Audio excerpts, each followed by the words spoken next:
The scent of ozone and ancient power was the first thing Celine Vera registered, a sharp, cold intrusion into the quiet of her family's cottage. She was not the one who had incurred the debt that was her younger sister, Anya, whose reckless magic had finally caught up to her. But when the door splintered inward, revealing the towering, imposing figure of Alpha King Aldrich Thornvale, his eyes, the color of a winter storm, passed over Anya and fixed on Celine. He was here for the debt, but his gaze held a different, terrifying claim. Welcome back, Lunid-bound viewers. If you're new here, prepare to lose yourself in a world of soft magic and intense romance, where nothing is as it seems. Don't forget to hit that subscribe button and the notification bell so you don't miss a single episode of Aldrich and Celine's journey. Now, let's dive back into the mist. Don't forget to like this video and let me know in the comments what you think of Aldrich's shocking choice. Chapter 1. Aldrich Thornvale, Alpha King of the Blackfang Dominoes, stood framed by the moonlight, his presence a palpable force of emotional intensity. He had come to collect on a debt of honor that would have seen Anya bound to his service for a lifetime. The debt is not hers, he declared, his voice a low, resonant command that brooked no argument. He stepped closer to Celine, his eyes scanning her with an unnerving, knowing look. Celine, the gentle, unassuming elder sister, felt a primal fear, yet her inner strength flared in defiance. I am not the one who owes you, she managed, her voice trembling but steady. Aldrich simply smiled, a cold, predatory curve of his lips. I will take you instead. He reached out, his hand moving with a slow, deliberate grace that was both threatening and mesmerizing. His fingers brushed the skin of her wrist. The moment their skin met, a faint, shimmering, soft blue light erupted, not the overwhelming blast of a true fated bond, but a controlled, mystical glow. Aldrich's eyes narrowed slightly, confirming the link he sought. He was gently dominant in his claim, pulling her close, yet his touch was respectful of her terror. You are mine now, he whispered, his breath warm against her ear. The debt is paid. Celine was swept away, her mind reeling. She felt an intense, confusing pull toward this man, a magical reaction she couldn't explain, but also a deep, unsettling sense of being an imposter, a feeling she mistook for fear. This was the early tension that would drive her to question everything. Chapter 2. The gilded cage. Aldrich brought Celine to his castle, a fortress of silver stone nestled deep within the Blackfang dominion. The aesthetic was cold and beautiful, all moonlight and polished ice, but Aldrich treated her with a warmth that was utterly contradictory to his ruthless reputation. This was her gilded cage. He was protective and loyal, assigning her the finest chambers and treating her with the deference due a queen. He shared vulnerable moments with her under the moonlight, speaking of the immense burden of his crown and the constant threat of rogue magic that plagued his borders. My people need stability, Celine, he confessed, his emotional intensity raw. I need a queen who is strong enough to stand beside me. Celine, emotionally deep, found herself drawn to the broken man beneath the Alpha King. As she spent time near him, the faint, shimmering glow of her magical link to the real Celine strengthened. Magic system, healing strengthens it. She felt more grounded, more real, a feeling she mistook for the blossoming of love. The slow attraction was undeniable, a soft, magical moment woven into the fabric of their forced proximity. She began to believe that perhaps this terrifying king was her destiny after all. Chapter 3. The first crack. Celine began to fall for Aldrich, but his actions remained a puzzle. He was intensely possessive, his gentle dominance a constant presence, yet he meticulously avoided consummating their bond, always stopping short of a true connection. One evening, while tending to a minor cut on his hand, Celine saw a strange, glowing mark, a faint, silver symbol on Aldrich's skin. The moment her hand touched his, the mark faded completely. It was a soft, magical moment, but it left her unsettled. The early tension escalated when a coded message, seemingly from Anya, was smuggled to Celine. It spoke of Aldrich's true cruelty, his hidden agenda, and a desperate plea for help. Celine's mind reeled. She looked at the kind, protective man who shared his burdens with her, and then at the damning message from her sister. The conflict tore at her. Was Aldrich a loving king or a ruthless captor? The seed of doubt, planted by Anya, blossomed into the strong emotional wound of mistrust. Celine was now trapped between her growing love for Aldrich and the terrifying possibility that her entire existence with him was a lie, setting the stage for the inevitable suffering to come. Chapter 4. The confusing Alpha. The coded message from Anya, her sister, had done its work. It was a poison of doubt that seeped into Celine's heart, turning the romantic build-up of the previous weeks into a source of agonizing confusion. Celine, the gentle and emotionally deep doppelganger, was now trapped in a cycle of suspicion. She watched Aldrich, trying to reconcile the protective, vulnerable man who shared his fears with her, with the ruthless Alpha King described in Anya's note. The emotional wound of mistrust festered. She confronted Aldrich in the moonlit courtyard, the silver mist swirling around their feet. Anya says you are keeping her prisoner. She says your love is a lie, a means to an end. Aldrich's face, usually a mask of intense control, tightened with a flash of pain. He was bound by his secret plan, the necessity of keeping the decoy Celine in play to draw out the true villain, Anya. He could not reveal the truth without jeopardizing his entire strategy and, potentially, Celine's life. Anya is a rogue element, Celine, he said, his voice cold and clipped. She is a danger to the Dominion. You must trust me. How can I trust you when you won't tell me the truth? Celine cried, her voice cracking. You claim me as your mate, yet you keep secrets that tear at my soul. The painful misunderstanding was complete. Aldrich, seeing her distress, made the agonizing choice to push her away for her own safety. He acted cold and distant, his gentle dominance hardening into a terrifying indifference. He hoped his cruelty would make her flee, keeping her safe from Anya's inevitable attack. You are a distraction, he stated, his eyes devoid of the warmth she had come to cherish. Nothing more. I have a kingdom to run. Celine staggered back as if struck. Her entire world, built on the fragile foundation of Aldrich's supposed love, crumbled. Her magic, the shimmering link that made her feel real, weakened dramatically, almost vanishing. The heartache weakened her magic, leaving her feeling empty and unstable. This was the beginning of her deep emotional suffering. The pain was purely emotional, the crushing weight of believing the man she loved was a monster, that her existence was a lie, and that her love was a mistake. The beautiful emotional tension had snapped, replaced by the suffocating agony of betrayal. Chapter 5. The mirror's truth. Consumed by the agony of Aldrich's cold rejection, Celine could not rest. She was determined to find proof of his cruelty, to justify the crushing weight of her deep emotional suffering. She knew the castle well enough to find the hidden study he retreated to when he believed himself alone. Driven by a desperate need for truth, she found a concealed door that led to a small, secret chamber. In the center of the room stood a single, ancient object, a full-length mirror, its silver surface shimmering with an internal, mystical light. As Celine approached, the mirror activated. It did not reflect her image, but a shimmering, unstable copy of her form, its edges flickering like a dying flame. Secret reveal: the mirror was a magical scrying device, and it showed her a vision of the past. She saw Anya, her sister, years younger, standing over a bubbling cauldron, chanting a dark, complex spell. Anya was creating her, the Celine standing before the mirror. She saw the magic flow from Anya's hands, shaping her body, giving her the memories of a life that was never truly hers. Celine realized with a sickening lurch that she was a doppelganger, a magically created decoy. Her life, her memories, her very existence were a lie. The vision shifted, showing Aldrich. He was watching the creation in a separate scrying pool, his face etched with sorrow and a grim determination. He knew. He had known from the moment he first touched her. The mirror showed him making a vow, to use the decoy to draw out the true villain, Anya. The heartbreak was absolute. It was not the pain of a lover's betrayal, but the shattering of her entire identity. She was not Celine Vera, she was a vessel, a tool, a shimmering copy. This was her emotional collapse moment. The pain was so profound, so non-graphic, that it felt like her soul was dissolving. She stumbled back, the mirror's truth burning into her mind. She was not Aldrich's mate, she was his bait.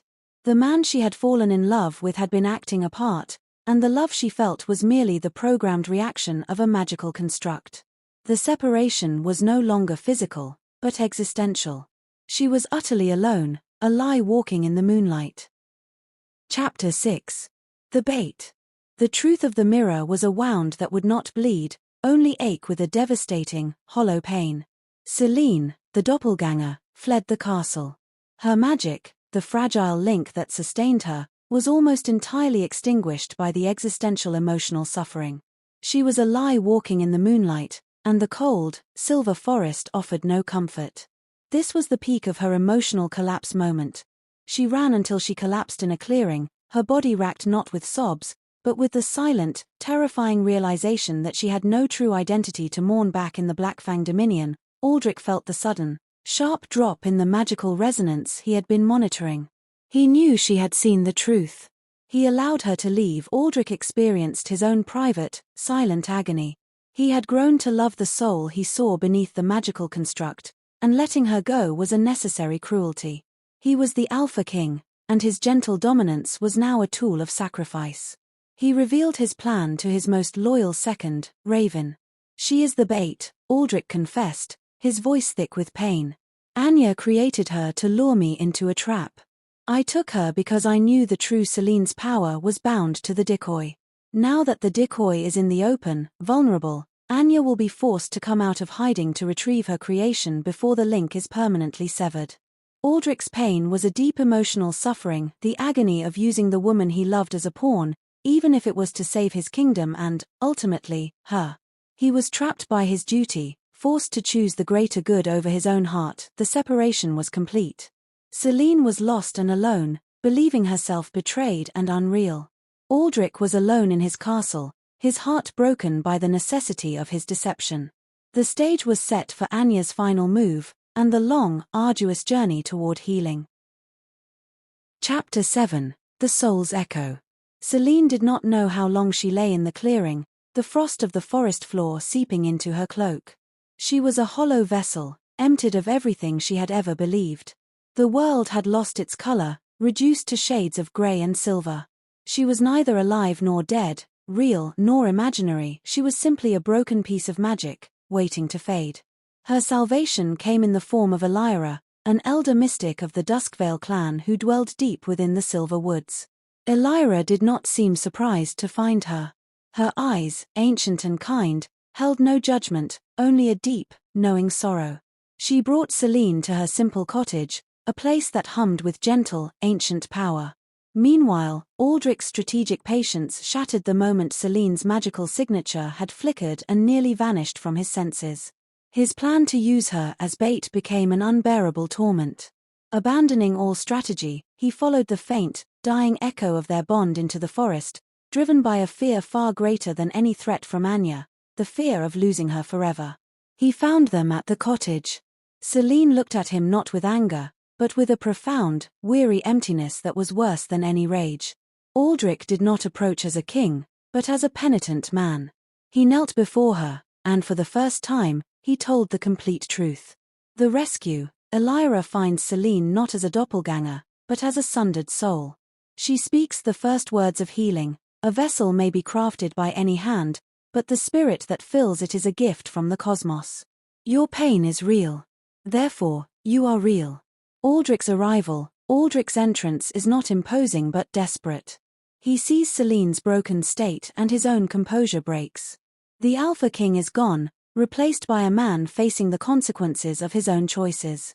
The full confession. Aldrich reveals everything: Anya's jealousy, her theft of the real Celine's birthright and power, the creation of the decoy as a sophisticated trap. He explains that the real Celine has been a prisoner all this time, her essence used to power the link. The crucial distinction, the most important truth he speaks is the one that begins the healing. I took the decoy because I had to. But I stayed for the soul I found inside. I saw your courage, your kindness, your strength. I fell in love not with a memory or a face, but with the woman who defied me, who walked in my gardens, who saw the man beneath the crown. Anya created a vessel, but she could not dictate the soul that would inhabit it. You are not her. You are you. Celine listens, the hollow ache in her chest beginning to shift. The truth is no longer a weapon that shatters, but a painful, necessary medicine. Elira nods gently, affirming Aldrich's words. The lesson is planted. Identity is not in the origin of the clay, but in the quality of the spirit. Celine looking at Aldrich, the absolute emptiness in her eyes replaced by a flicker of fragile, painful understanding. Chapter 8. The King's Confession. Elira's cottage, nestled in the heart of the Silver Forest, becomes a sanctuary for truth. The initial, brutal confession hangs in the air, but now, in the quiet warmth of the hearth, the space opens for the deeper, more personal revelations. The strategic king and the shattered doppelganger are gone. All that remains are Aldrich and Celine, two wounded souls in the moonlight. Aldrich begins to speak, not as a ruler justifying his actions, but as a man laying bare his flaws. He confesses that his deception was rooted in a deep-seated fear, a king's terror of failing his people. He saw a threat in Anya that he believed could only be countered with secrecy and control. But more painfully, he admits it was also born from a personal failing, his own inability to trust, to be vulnerable. "I have carried the weight of this crown alone for so long," he says, his voice low, "that I forgot how to share the burden. I thought protecting you meant shielding you from the truth. I was wrong. I used my strength to dominate the situation, when I should have used it to support you. My gentle dominance became manipulation, and for that, I am truly sorry." Celine listens, her hands wrapped around a warm cup of tea. She sees the raw guilt in his eyes, the way his shoulders slump without the mantle of kingship. She realizes his pain has been a mirror of her own, a deep, isolating suffering. Her inner strength, which had always been a quiet defiance, now manifests as profound empathy. "You asked me to trust you while giving me no truth to build that trust upon," she says, her voice steady but soft. "The pain you caused was immense. But I see the prison you built for yourself. I forgive you, Aldrich. Not because your actions were right, but because I believe your regret is real." This is her conscious choice. She looks from Aldrich to her own hands, where a faint, steady silver glow has begun to pulse once more. "I am not a copy," she declares, not with defiance, but with simple acceptance. "I am a unique being. My memories may be borrowed, but my feelings, my love, my pain, my hope are my own. That is the truth I will build my life on." Aldrich's vulnerability, his confession goes beyond the political strategy to the personal flaw, his isolation and inability to trust. This is a crucial step in his character growth. Celine's strength, her forgiveness is not a passive acceptance but an active choice born of strength and understanding. It demonstrates her emotional maturity and establishes her as his equal. Celine's verbal declaration, "I am not a copy," is the emotional climax of the story. It is the moment she truly begins to heal, choosing self-definition over the definition imposed upon her. The return of the silver glow at her fingertips, now under her conscious control, visually symbolizes her reclamation of power and identity. The bond is not just repairing, it is transforming into something new and truly theirs. The air is clear of lies. For the first time, they sit together not as king and decoy, but simply as Aldrich and Celine, beginning the slow, careful work of building a real relationship on the foundation of painful truth. Chapter 9. The True Bond. The first rays of dawn paint the Silver Forest with threads of gold as Aldrich and Celine prepare to track Anya. Their newfound understanding has replaced the tension between them with a quiet, steady resolve. Aldrich has shed the burden of secrecy, and Celine has claimed her identity as her own. Together, they stand not as king and decoy, but as equals, united by shared purpose and a deepening connection. Celine's decoy magic, once a fragile link tethered to Anya, is now under her conscious control. She closes her eyes, focusing on the core of her being, and feels the energy respond to her will. The faint silver glow around her hands intensifies, pulsing with a newfound strength. Aldrich watches her with a mixture of pride and awe. "You've reclaimed what was always yours," he says, his voice filled with quiet reverence. They begin their journey through the forest, Celine using her magic as a beacon to trace the remnants of Anya's dark sorcery. As they move deeper into the mist-shrouded woods, the air seems alive with whispers of the past. At one point, Celine falters, her steps slowing as she senses a familiar presence, a fragment of Anya's magic. The memory attached to it is sharp, painful, the moment of her creation, when she was nothing more than an empty vessel. Celine stops, her breath catching in her throat. Aldrich notices her hesitation and gently places a hand on her shoulder. His touch grounds her, pulling her out of the memory. "You're not that hollow shell anymore," he says softly. "You've grown beyond what she intended. Your soul is your own." Celine looks at him, her eyes searching his. She sees the truth of his words reflected in his gaze, and something shifts between them. In a moment of unspoken understanding, they clasp hands. The silver glow that emanates from their touch is different now, brighter, warmer, and steadier. It's no longer a fragile connection tethered by necessity but a bond forged through trust, choice, and love. As they continue their journey, the emotional tension between them builds, charged with the intensity of their growing connection. Aldrich breaks the silence, his voice firm but tender. "I love you, Celine. Not because the magic or fate dictated it, but because of who you are, your courage, your kindness, your strength. My heart chose you, and I will continue to choose you, every moment of every day." Celine's eyes well with tears, but they are not tears of pain, they are tears of joy and acceptance. "And I choose you," she replies, her voice steady. "Not because you're a king, but because of the man beneath the crown, the man who has shown me what it means to be loved for my soul, not my vessel." Her magic responds to her declaration, surging with newfound power. The silver glow around her extends outward, illuminating the forest around them. It's a visual testament to the strength of their bond, no longer a fragile thread strained by deception, but a radiant, unbreakable connection born of truth and choice. Celine consciously commands her decoy magic, using it as a tool rather than feeling controlled by it. This is a pivotal moment of empowerment. Aldrich's affirmation, his declaration of love, focuses not on fate or magic but on Celine's unique qualities, affirming her individuality and self-worth.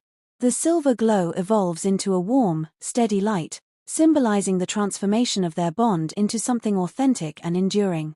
Both Aldrich and Celine explicitly choose each other, emphasizing the theme of love as an active decision rather than a predetermined fate.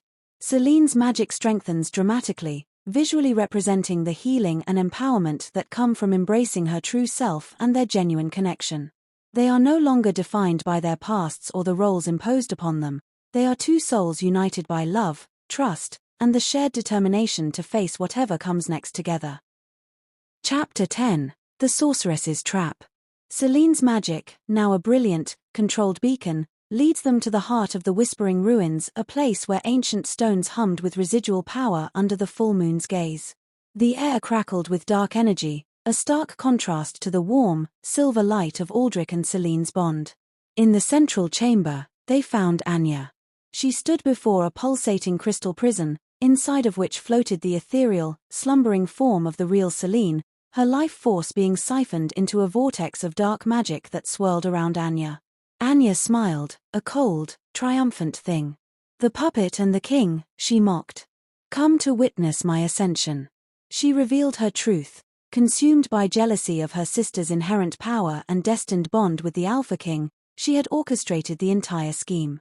The decoy was never just a lure, it was the key to a permanent transfer of power, designed to be broken at the moment of its greatest emotional turmoil, sealing the original's fate and granting Anya dominion. "You are nothing but a tool," Anya spat at Celine. "A spark meant to start a fire you cannot control." As Anya unleashed her stolen power, dark tendrils of energy shot toward them. But Aldrich and Celine stood firm. Their hands clasped, and the warm, steady silver glow of their bond erupted into a brilliant shield, deflecting Anya's attack. It was not a clash of brute force, but a battle of essences, Anya's stolen, chaotic power against the pure, chosen strength of their union.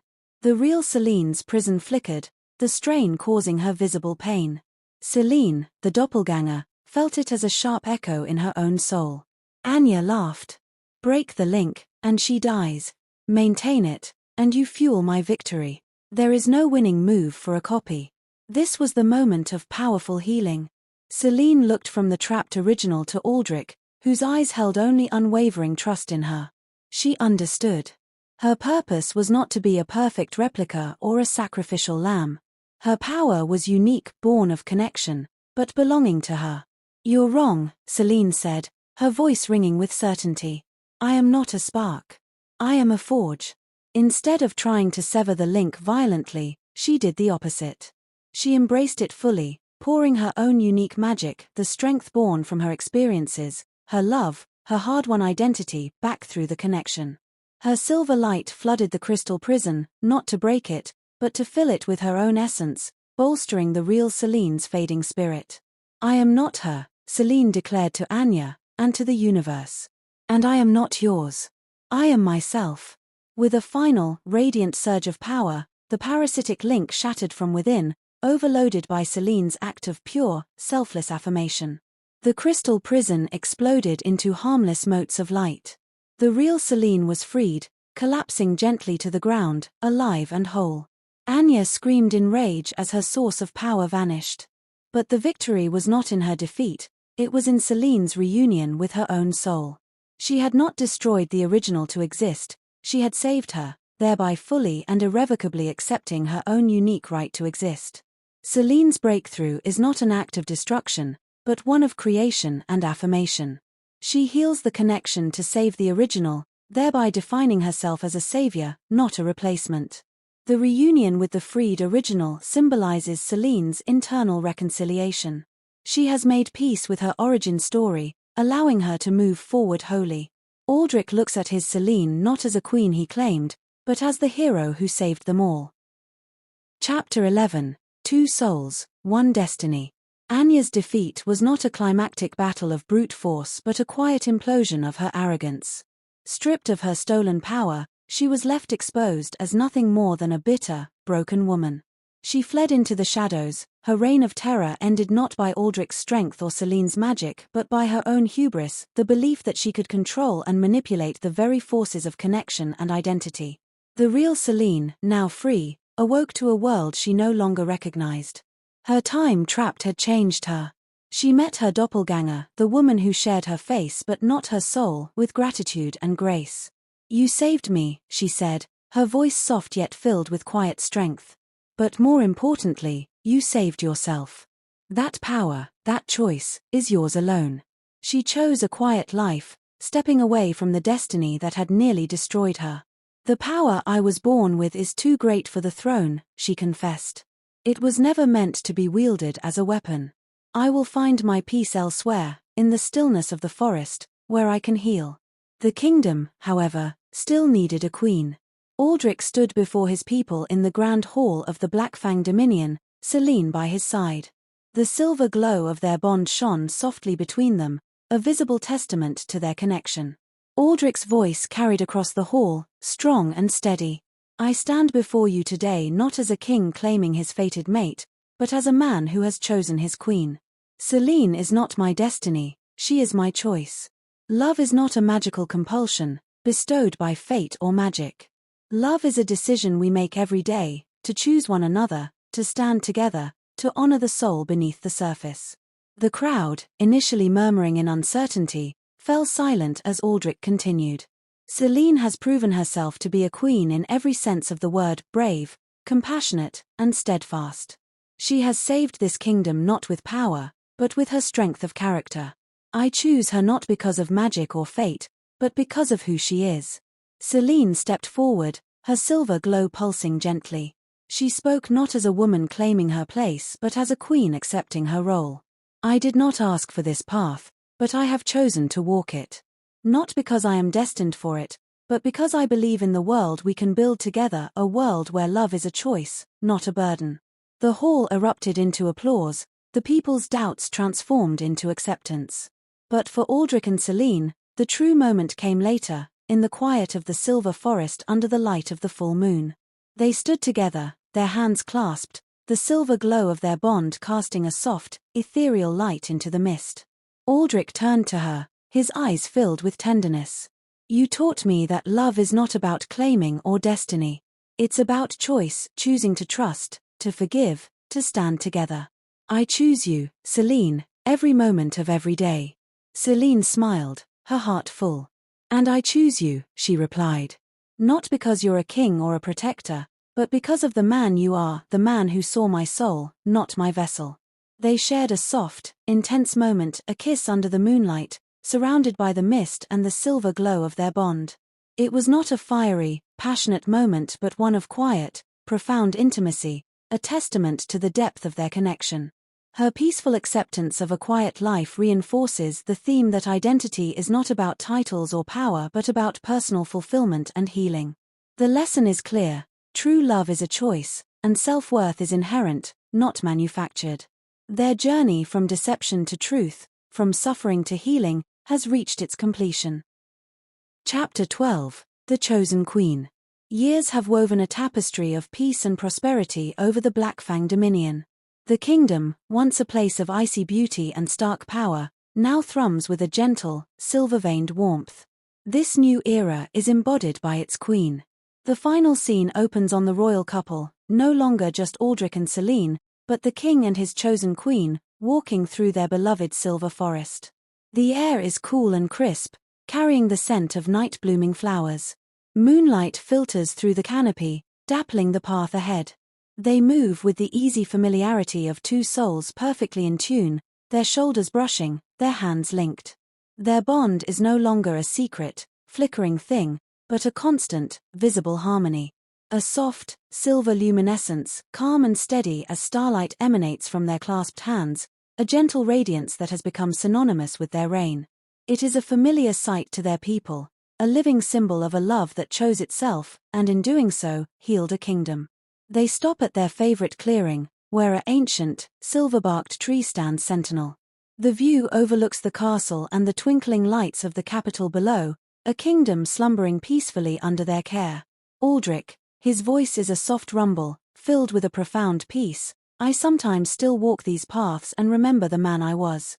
The one who thought strength was a wall, and love was a transaction. Selene, she smiles, leaning into his side, her own silver glow brightening at his touch, and I remember the woman who thought she was a reflection in a glass, with no substance of her own. She turns her hand in his, watching their connected light pulse gently. We've come so far from that lie. Aldrich, we built our truth from its ashes. He brings their joined hands to his lips, kissing her knuckles. Every day with you is a choice, Selene. And every day, I choose you all over again. This is the essence of their closure. There is no grand declaration needed, for their entire life together is the declaration. The love that began as a king's strategic deception and a decoy's desperate performance has been refined into something unbreakably real. Selene's magic, once a fragile link to another, now flows through the land itself. It is seen in the especially vibrant silver leaves, in the clear, starlit nights, in the gentle health of their people. She is not a queen of grand displays, but of quiet, constant strength, a strength that proved inherent, not manufactured. Selene's voiceover. They say love is written in the stars, a fate sealed by magic. But our story was written in choices. The choice to see the soul within the vessel. The choice to forgive a painful truth. The choice to build a future from the pieces of a broken past. Our bond was not found, it was forged. Not given, but chosen. And in that choice, we found a love more powerful than any magic, and a truth more enduring than any destiny. Thanks for listening. Hope you enjoyed the story. Like, comments and subscribe if you did not do so. Your engagement keeps our world alive. Use the comments section to express how you feel about this story.